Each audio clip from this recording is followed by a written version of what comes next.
So it looks like it's going to be a while before we get back into school. I'm going to go ahead and work the entire practice test for y'all here, and then we're going to see what we're going to do to get to actually take the test. I will let you know that later, but for right now, let's go ahead and do the practice test. I'm going to do about 10 problems per video. So problem number 1, we see we have x minus 4 squared minus 9 times x minus 4 plus 14. Notice how both of these have x minus 4. When you have that, you want to let u equal x minus 4. So then you would have u squared minus 9u plus 14 equals 0. You can now factor that.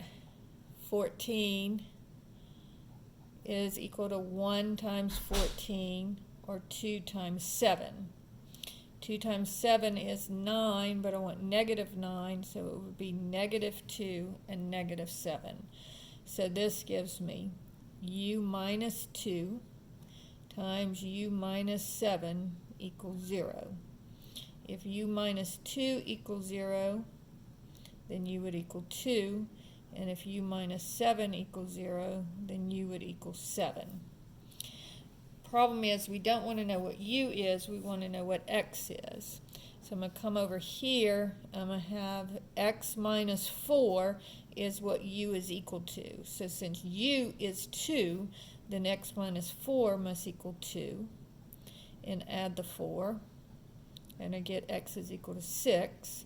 And then if u equals 7, here that means that x minus 4 would also equal 7, and then add the 4, and you get x is equal to 11. So my answers here would be 6 and 11. Problem number 2 is very similar. In this case, and again, you always key off of this middle term. So I'm going to let u equal y minus 3. So this would be u squared minus 7u minus 18 equals 0. And so factoring negative 18, negative 1 times 18, or negative 2 times 9, or negative 3 times 6. I'm looking for 7 first, and this will give me 7, but I want negative 7, so that means it's the right numbers but the wrong sign, so I changed both signs. So this would give me u plus 2 and u minus 9 equals 0. And so notice it's still, when you add them, it equals negative 7, but when you multiply them, it still gives you negative 18. So this would give me u plus 2 equals 0, which gives me u is equal to negative 2, or u minus 9 equals 0, which gives me u is equal to 9. Change the sides, change the signs, or you can think of this as add 9 to both sides and subtract 2 from both sides. So again, resubstituting, I get y minus 3 equals negative 2, which add 3, and I get y is equal to 1, or u is equal to 9, so y minus 3 equals 9, add 3 to both sides, and I get y is equal to 12. So my two answers are 1 and 12.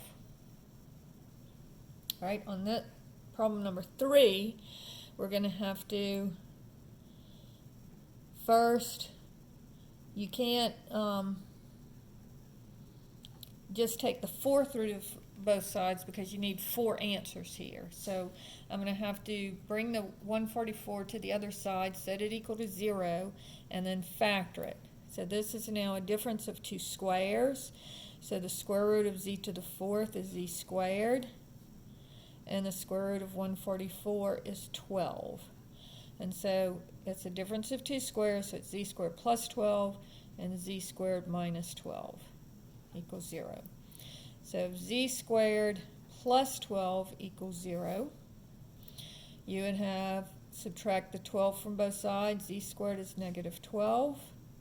And then you're going to take the square root of both sides. Now when you take the square root of both sides, don't forget you have to do plus or minus. And so this will give you z squared, z is equal to plus or minus. Now let's come over here and do the square root of 12. So 12 has a 4 in it, so this is square root of 4 times square root of 3, so 2 times the square root of 3. And so you'll have 2 square root of 3, and then of course the square root of the negative 1 is equal to I. So this would give me z is equal to plus or minus 2 times the square root of 3i. Over here, if z squared minus 12 equals 0, add the 12 to both sides, because it's not a difference of two squares, so you can't factor it. So we're going to do the square root method again. Z squared is equal to 12. And then again, take the square root of both sides, plus or minus. And so this one is equal to plus or minus. We've already done the square root of 12, so that is 2 times the square root of 3. So I get 4 answers. 2 square root of 3i, negative 2 square root of 3i, 2 square root of 3, and negative 2 square root of 3. So that's problem number 3. Problem number 4, again, you're going to key off of this middle term. So I'm going to let u equal to z squared. So therefore, u squared would be z squared squared, and you multiply the exponents, you would have z to the 4. So this term here will always be u squared. So I'll have u squared plus 24u minus 25 equals 0. So now I'm going to factor the negative 25. So that would be negative 1 and 25, or negative 5 and 5. I'm looking for 24, so negative 1 and 25 will give me 24. So this would give me u minus 1 times u plus 25 equals 0. If u minus 1 equals 0, u would equal 1. And if u plus 25 equals 0, u would equal negative 25. So now I'm going to go over here. I don't want to know what u is, I want to know what z is. So I'll have z squared is equal to 1. Take the square root of both sides. Don't forget plus or minus. Z is equal to plus or minus, and the square root of 1 is 1. And then here, z squared is equal to negative 25. Take the square root of both sides, and again, don't forget plus or minus. So z is equal to plus or minus 5i. And so that gives us, again, z to the 4th. We have 4 answers. 1, negative 1, 5i, and negative 5i. Okay? Now, this next one is kind of long and involved. So we're going to bring the 5x to the other side. So I'll get 7x cubed plus 2x squared minus 5x equals 0. So whenever you have anything that is squared or cubed or anything, you know that you have to set it equal to 0 and factor it. So notice here that the unit term is missing. In other words, there's nothing like here down here in this problem. You see how you have the unit term of 48, you have the unit term of 25, you have the unit term of 144. Everything here has an x, so that means you have a common factor of x. So you're going to take out the x. And then remember, you're dividing each one of these by x, so that would give me 7x squared plus 2x minus 5 equals 0. X cubed divided by x, this one cancels with one of those, so you have 2 left. Then this one, this x cancels with one of those, so you only have 1 x left. And here the x's would just cancel, so you would have minus 5. So now my leading coefficient is not 1 anymore. So I'm going to have to do the hard kind of factoring. So I'm going to first take my 7 and my -5, the first term and the last term, and I multiply them. And that gives me -35. And then I'm looking at the factors of -35. I'm trying to get 2. So this would be -1 times 35 or -5 times 7. Well, the -5 and 7 give me 2, so that's the one that I want. So what I'm going to do now is I'm going to split this up into 2 parts. I'll pull my x down, and then I've got 7x squared, and the 2x will split up into -5x and plus 7x. Now I'm going to factor by grouping, because now I have 4 terms. So this one has a common factor of x.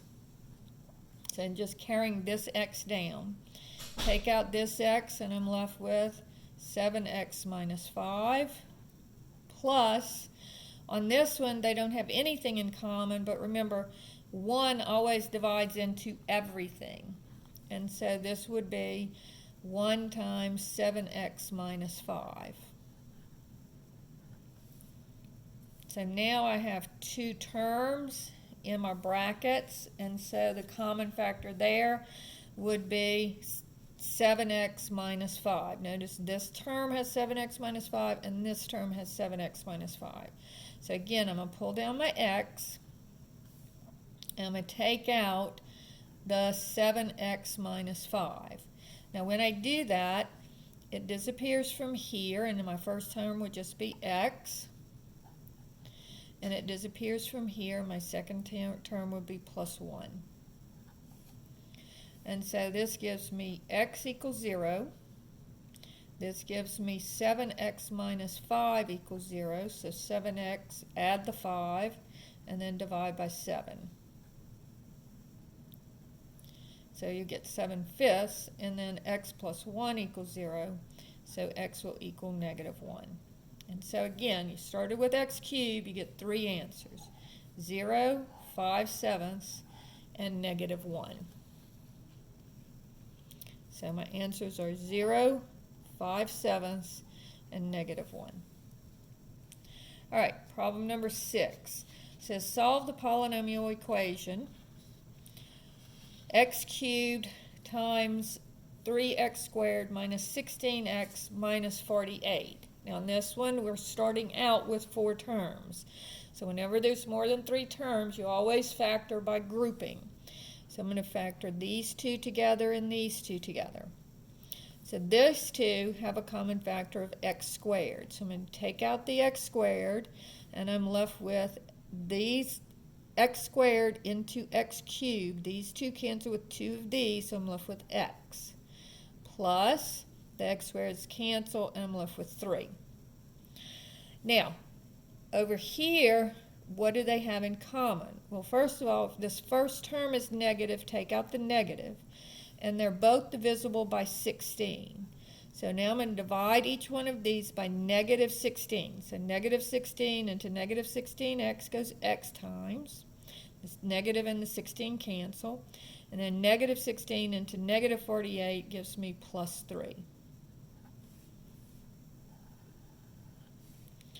So now I've got 2 terms, and they have x plus 3 in common. And so that leaves me with x squared minus 16. Because if I take out the x plus 3 here, see they have that, both have x plus 3. If I take it out here, I'm left with x squared. If I take it out here, I'm left with minus 16. And so now this is a difference of 2 squares. So I have x plus 3 times x plus 4. Square root of x squared is x. Square root of 16 is 4. And x minus 4. And so this one, if x plus 3 equals 0, x equals -3. If x plus 4 equals 0, x equals -4. And if x minus 4 equals 0, x is equal to 4. So again, you start with x cubed, you come out with 3 answers. So that's problem number 6. And the answers are -3, -4, and 4. Now, problem number 7 is a different type of problem. Now we're moving on into radical equations. So I'm going to go ahead and stop the video here and upload this one to YouTube, and then I'll upload the next one in a second.